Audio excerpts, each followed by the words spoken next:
بسم اللہ الرحمن الرحیم۔ حفظ اما پارا کے طالبات کو میری طرف سے السلام علیکم ورحمۃ اللہ وبرکاتہ۔ یہ کلاسز وجےواڑہ مدرسۃ الہادیات کی طرف سے پیش کیے جا رہے ہیں۔ میرا نام احمد النساء۔ آئیے ہم تجوید سیکھیں گے انشاءاللہ۔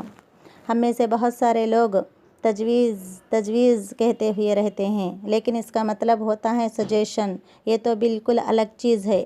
تجوید دال سے ہے۔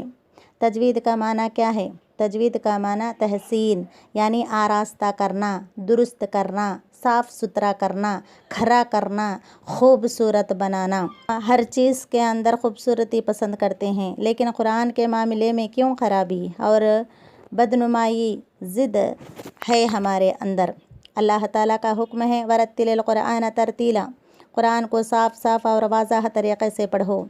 قرآن مجید کے ہم پر جو حقوق ہیں ان میں سے ایمان لانے کے بعد دوسرا انتہائی اہم حق یہ ہے کہ اس پاک کلام کو پڑھا جائے اور صحیح پڑھا جائے، اور یہ اسی وقت ہو سکتا ہے جب تجوید کے قواعد کو مد نظر رکھا جائے گا، تو اس وقت یہ ممکن ہو سکتا ہے۔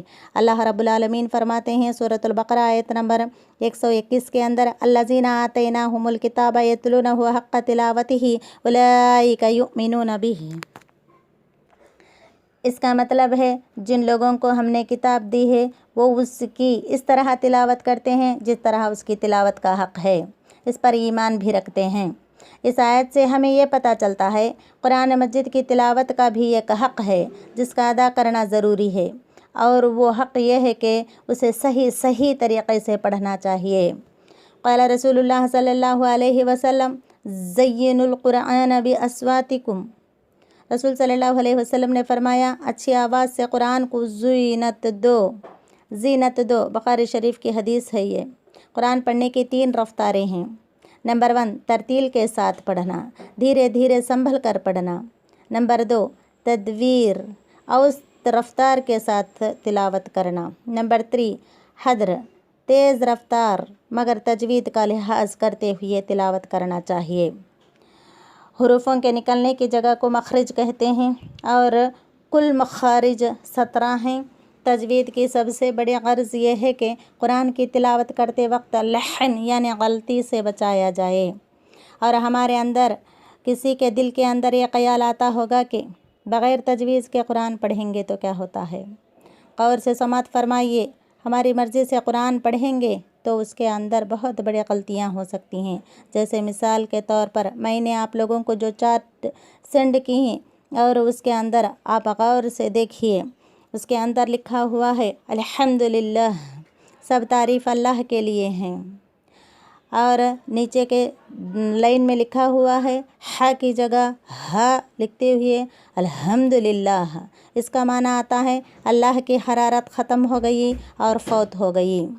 اور اتنا ہی نہیں، ہم سورۃ الاخلاص ہم نماز میں پڑھتے ہیں تو قل هو اللہ احد، اس کا معنی آتا ہے کہہ دو وہ اللہ ایک ہے۔ قل کہہ دو، 2 نقطہ والا قاف کی جگہ اگر قاف لگا دیے قل هو اللہ احد، کھاؤ وہ اللہ ایک ہے۔ تغفر اللہ، نماز کے شروع ہی میں ہم نے سے بہت سے لا علمی کی وجہ سے بہت بڑی غلطیاں کر بیٹھتے ہیں۔ ذرا سوچئے، کیا ایسی نماز قبول ہوگی؟ ثواب کا باعث بنے گی؟ فیصلہ خود کر لیجئے۔ یہ چند غلطیاں بطور مثال میں نے آپ لوگوں کے سامنے رکھی تاکہ آپ لوگ سمجھ سکو۔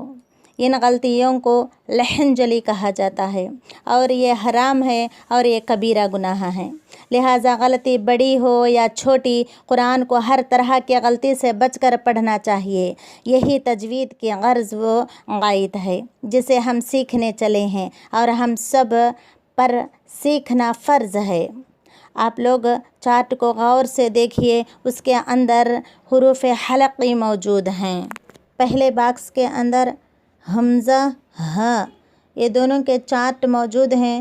غور سے سماعت فرمائیے کس طریقے سے منہ کھول کر یہ الفاظ ادا کرتے ہیں، اور زبان کس کیفیت میں رہیں گی، اور حلق سے کیسے آواز نکلتی ہے۔ اور یہ دونوں حروفوں کو مخرج حلقی کہتے ہیں۔ یہ حرف حلق کے آخری حصے سے نکلتے ہیں جو سینے سے قریب ہوتے ہیں۔ آئیے میں پریکٹس کراتی ہوں۔ حمزہ، حمزہ، حمزہ حمزہ. اور دوسرا لفظ ہا ہا ہا ہا. اب آئیے ہم دوسرے باکس میں جو حرفیں موجود ہیں وہ عین اور حا، یہ دونوں کو بھی مخرج حلقی کہتے ہیں. یہ حروف حلق کے درمیانی حصے سے نکلتے ہیں، درمیانی حلق سے نکلتے ہیں. عین عین عین عین. حا حا حا. حا پڑھتے وقت ہا کی آواز حرف کو رگڑتے ہوئے پڑھنا چاہیے. اور پہلے باکس میں جو ہا ہے وہ ہا حلق کے آخری حصے سے نکلتا ہے اور سیدھے سیدھے باہر ہوے کو نکالنا چاہیے. اور جب ہا پڑھا جاتا ہے حلق کے درمیانی حصے سے حرف کو رگڑتے ہوئے پڑھنا چاہیے.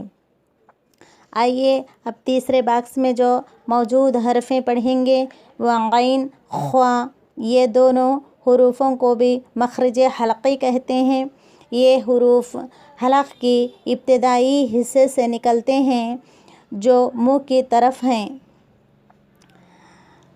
غین غین غین.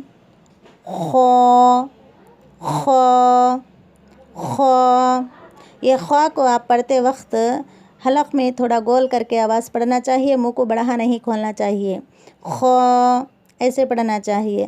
خا خا اس طریقے سے پڑھنا غلط ہے.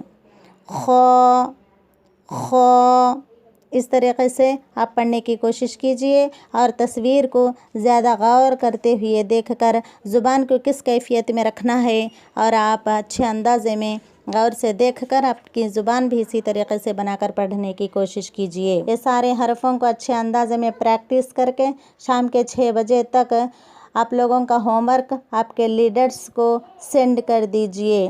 آپ کا گروپ ہے وہ گروپ میں سینڈ کر دیجیے. السلام علیکم ورحمۃ اللہ وبرکاتہ. انشاءاللہ ملاقات ہوتی رہیں گی.